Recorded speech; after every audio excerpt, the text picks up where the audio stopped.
Senators Marco Rubio and Ted Cruz have been questioned very aggressively about their stands on illegal immigration. Tonight we'll talk with Mr. Rubio. In 2010, he said that illegal aliens in America should be sent back home before they can apply for legal citizenship. However, in 2013, Senator Rubio supported legislation that would not have sent aliens home. Did not pass, but he supported it. He joins us now from Iowa. Now, this isn't a gotcha segment, Senator. I want you to know that right off the bat. I've changed my mind on a lot of issues myself. All right? Did you indeed change your mind about the illegal aliens going home before they apply for citizenship? Well, first, Bill, that's never been my position. What I said is we were not going to grant blanket amnesty. And in truth, when I got to the Senate, I saw this major issue that's been confronting our country for 30 years, and I said, let's see if we can do something about it and try to fix it in a way that's good for America.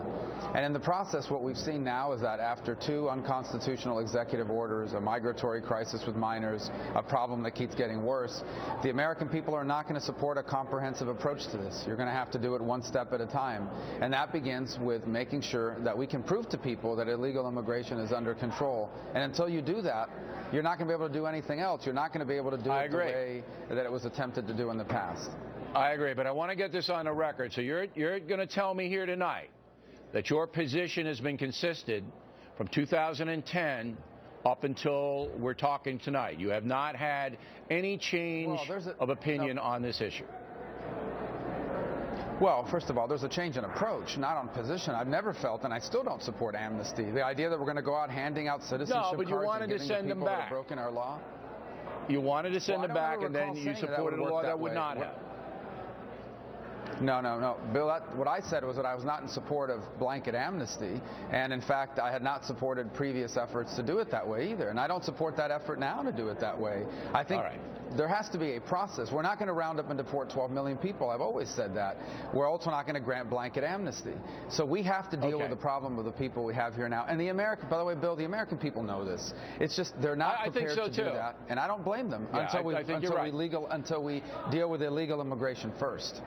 Let's move the policy forward. And this is a series of short questions, and if you could answer them, right directly, we can get more in. The wall. All right? Trump wants the wall. He's going to build it. Mexico doesn't pay for it, all that stuff. You're president of the United States. Do you build a better wall to keep out narcotics and illegal people coming in here? Yes, we need 700 miles of fencing and walls, particularly walls in key sectors of the border. And all the experts acknowledge that. The law requires it. Congress hasn't funded it. When I'm president, they will.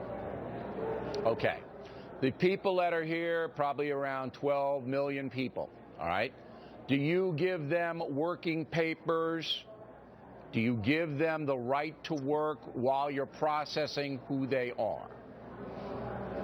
Well, first of all, we don't do anything until not just the wall, but E-Verify, entry-exit tracking system, and 20,000 new border agents are hired, and it's working. Until all of that is in place and working, we don't do a thing. Then we'll see what the American people support. What I've suggested in the past is people that have been here a long time, that people that can pass a background check, because if you can't stay, that pay a huge fine, start paying taxes, they'd get a work permit. And that's all they should have for at least 10 years before they can even apply for a green card, not awarded a green card. Consider that's my suggestion. Yeah. Okay. All right. So I assume if you're president, you'll sign executive. Okay.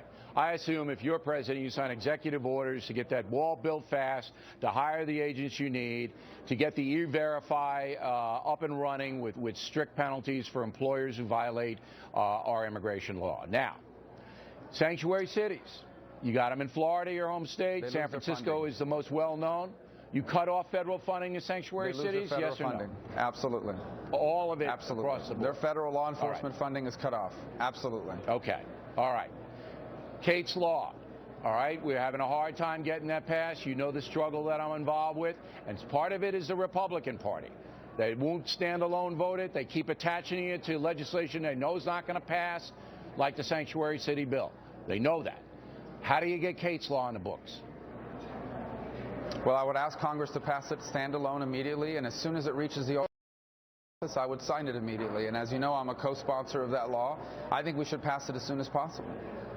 All right, because that would stop the madness about convicted foreign alien felons defying deportation. Do you, and this is just a personal question, no politics, just me and you, guys, all right? You ready to be guys just with me and you?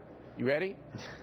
Can you, can you believe that not every single politician in this country would support Kate's law? Can you blank and believe they would oppose that?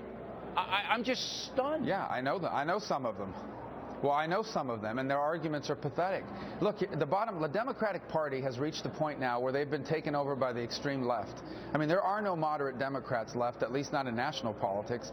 And you've got to be Bernie Sanders to be leading in the polls, and Hillary's right there next to him. The Democratic Party's become completely unreasonable, and it's not just about immigration. It's about a host of issues.